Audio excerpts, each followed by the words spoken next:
এখানে আছেন যে হুম, ফার্মাসিউটিক্যালে কি পরিমাণ নিউক্লিয়ারের যে ব্যবহার করা হয় এই যে আইসোটোপ গুলা হুম, এবং আরেকটা ইনফরমেশন দিই যে OPEC থেকে ১ তারিখের পর এই মের ১ তারিখের পর UAE আ OPEC থেকে বের হয়ে হুম, আসছে।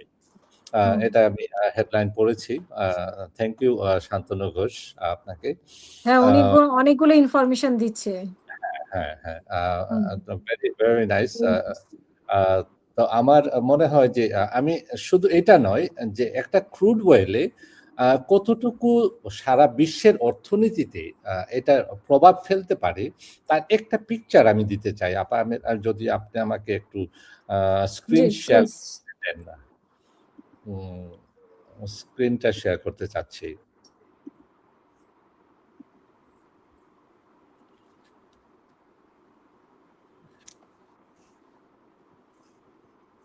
যে দেখা যাচ্ছে? হুম, হুম, দেখেন যে ১ম এই যে আ যখন একটা ক্রুড অয়েলকে আমরা রিফাইনারিতে নিয়ে যাই, সেই রিফাইনারি থেকে কি প্রোডাক্ট তৈরি হয়ে আসে? একটা ক্রুড অয়েলের কতটুকু তার আছে এই ব্যবহার আমাদের প্রতিদিনের জীবনে আ এবং চলার পথে কি প্রয়োজন হয়? ১ম এই যে লো টেম্পারেচারে যেটা আসে, সবচেয়ে লো টেম্পারেচার 40 ডিগ্রি সেলসিয়াসে এটা আসে এলপিজি। হুম, লিকুইড পেট্রোলিয়াম গ্যাস। এটা আমরা এই যে আপনার ইয়েগুলাতে ব্যবহার করি কুকিং এ তারপরে কন্টেইনারে ব্যবহার করা হয়। তারপরে যেটা ব্যবহার করা হয় এটা ফার্মাসিউটিক্যালস এ বিভিন্ন কেমিক্যাল।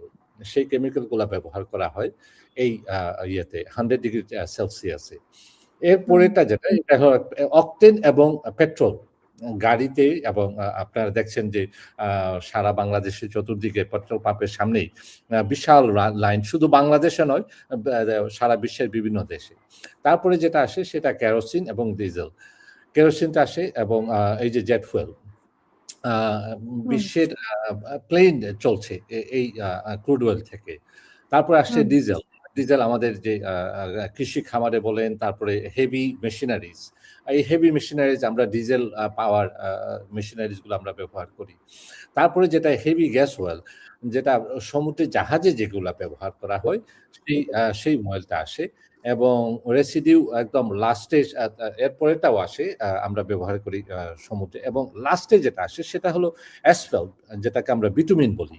যে রাস্তাঘাট তৈরি করতে এই যে পিকচারটা খুব সুন্দর একটা পিকচার আমি আ আ আপনাদেরকে দেখালাম যে কি পরিমাণ আমাদের প্রতিদিনের জীবনে দৈনন্দিন জীবনে এই ক্রুড অয়েলের ব্যবহার এবং সেই ক্রুড অয়েলের ব্যবহারটা যদি হয় তাইলে সারা বিশ্বের অর্থনীতিতে একটা বড় ধরনের একটা ধাক্কা আসছে এবং সেই হুম, ধাক্কাটা সারা বিশ্বের অর্থনীতি আপনার ২০২৬ আ হিস্ট্রিতে লিখা থাকবে। আমার মনে হয় যে যত তাড়াতাড়ি সম্ভব সেই আ আ ইরানকেও মানবিক দিক থেকেও হলেও আপনার এটা ব্লকেড থেকে সরে আসা এবং একটা মিউচুয়াল আন্ডারস্ট্যান্ডিং দিকে আসা। কারণ গ্যাপ ইজ বিগ যে ২ টা দেশেরই আমেরিকার এবং হুম, ইরানের আ যে চুক্তিগুলা, যে শর্তগুলা, সেই শর্তগুলা অনেক ফারাক অনেক। যে কেউ কারোটা মানা সম্ভব নাই। তো এরকম চুক্তিতে না যেয়ে একটা কম্প্রোমাইজ কোনো একটা চুক্তিতে আসা হোক, যেন সারা বিশ্বের অর্থনীতি, সারা বিশ্বের মানুষের মানবতার জন্য আম এটা একটা বড় ধরনের একটা পদক্ষেপ হবে। ইরানের পক্ষেও এবং আমেরিকার পক্ষেও। আমার মনে হয় যে আ যদি এটা খুব শীঘ্রই উইদিন 2 উইকস এ যদি না হয়, তাহলে আ সেই 19 আপনার মনে আছে যে 1929 এ যে গ্রেট ডিপ্রেশন হুম। আসছিল সারা পৃথিবী জুড়ে, সেই ধরনের একটা আ আ ধাক্কা এই অর্থনীতিতে আসবে বলে আমার ধারণা।